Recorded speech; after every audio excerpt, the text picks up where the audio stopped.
Reserve বাজার ব্যবসায়ী সমিতির শান্তি সমাবেশ।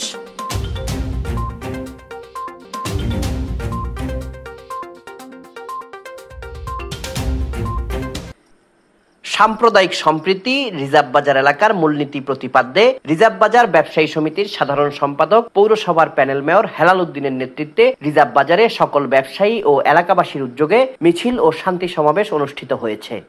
মঙ্গলবার সন্ধ্যায় রিজার্ভ বাজার লঞ্চঘাট থেকে ব্যবসায়ী ও স্থানীয় জনসাধারণ বিশাল মিছিল নিয়ে শহরের প্রধান সড়ক প্রদক্ষিণ করে পুরাতন বাস স্টেশনের দোয়েল চত্বরে এসে সমাবেশে মিলিত হয়। সমাবেশে প্রধান অতিথি হিসেবে বক্তব্য রাখেন রিজার্ভ বাজার ব্যবসায়ী সমিতির সাধারণ সম্পাদক ও রাঙামাটি পৌরসভার প্যানেল মেয়র মোহাম্মদ হেলাল উদ্দিন। এ সময় সমিতির সহ সভাপতি বিমল বড়ুয়া, যুগ্ম সম্পাদক মোহাম্মদ সালাউদ্দিন, কেশিয়ার আক্তার কামাল, বিশিষ্ট ব্যবসায়ী নাজিম উদ্দিন, বাপ্পি ত্রিপুরা, প্রকাশ তালুকদার, হারাদন মহাজন ও বিধান চন্দ্র রায় সহ বাজারের ব্যবসায়ী ও স্থানীয় জনসাধারণ উপস্থিত ছিলেন। প্রধান অতিথির বক্তব্যে হেলাল উদ্দিন বলেন, সারা বাংলাদেশের মতো রাঙামাটি জেলাও গুজবের শহরে পরিণত হয়েছে। আপনারা কেউ গুজবে কান দেবেন না। আপনারা জানেন ইতিমধ্যে বিভিন্ন কারণে আমাদের দেশটা এখন গুজবের শহরে পরিণত হয়েছে। তো আমরা এই গুজব থেকে পরিত্রাণ পেতে আমরা ব্যবসায়ীরা, আপামর জনতা আমরা যেভাবে শান্তিতে থাকতে পারি সেই কারণে সেই উদ্যোগে আজকের আমাদের এই আয়োজন। এতে আপনারা সকলে নিঃস্বার্থভাবে অংশগ্রহণ করে রিজার্ভ বাজার ব্যবসায়ী এবং তথা আমরা সকলে যে স্লোগানটা দিচ্ছি সেটা হচ্ছে সাম্প্রদায়িক সম্প্রীতি রিজার্ভ বাজারবাসীর মূলনীতি। আমরা মূলত আমাদের দেশটা হচ্ছে আমাদের সকলের।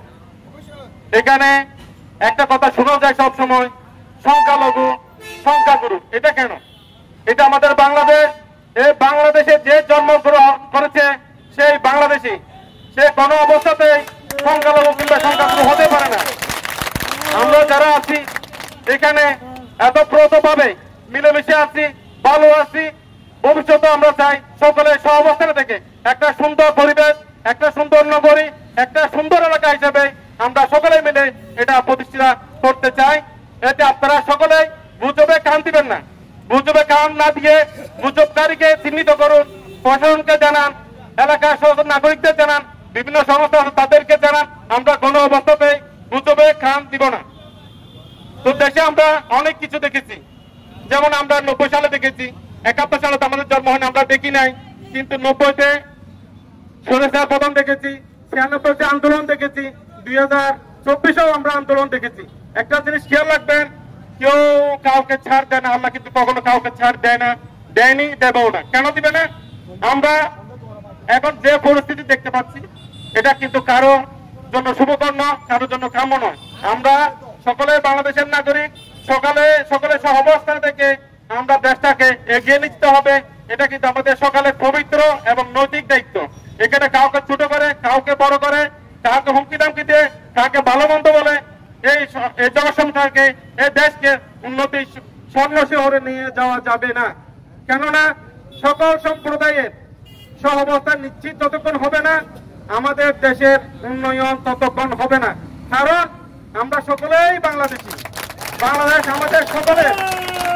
এইখানে সকলকে একত্র থেকে সুন্দর একটা বাংলাদেশ বিনির্মাণ আমাদের করতে হবে। তো আমরা আশা করব আমাদের সাম্প্রদায়িক সম্প্রীতি, ব্যবসায়ী সহাবস্থান, ব্যবসায়ীদের ভালো মন্দ সব মিলে আমাদেরকে ছোট্ট শহরে থাকতে হবে, মিলেমিশে থাকতে হবে। আর ব্যবসায়ী ভাইদেরকে বলবো, গুজবে কান নিয়ে আপনারা আপনাদের থেকে সুচার থাকবেন। আপনারা ব্যবসায়ী, আপনারা ব্যবসা করবেন। আপনারা যদি ব্যবসা বন্ধ করে দেন, ব্যবসা না করেন, এখানে আমাদের কারোর জন্য এটা সফল হবে না, কারোর জন্য এটা ভালো হবে না।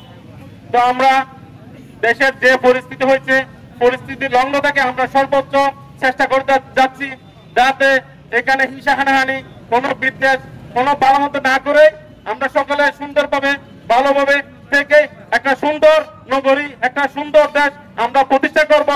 ইনশাল্লাহ আমরা সকলে মিলে চাইলে অবশ্যই হবে সুন্দর একটা বাংলাদেশ।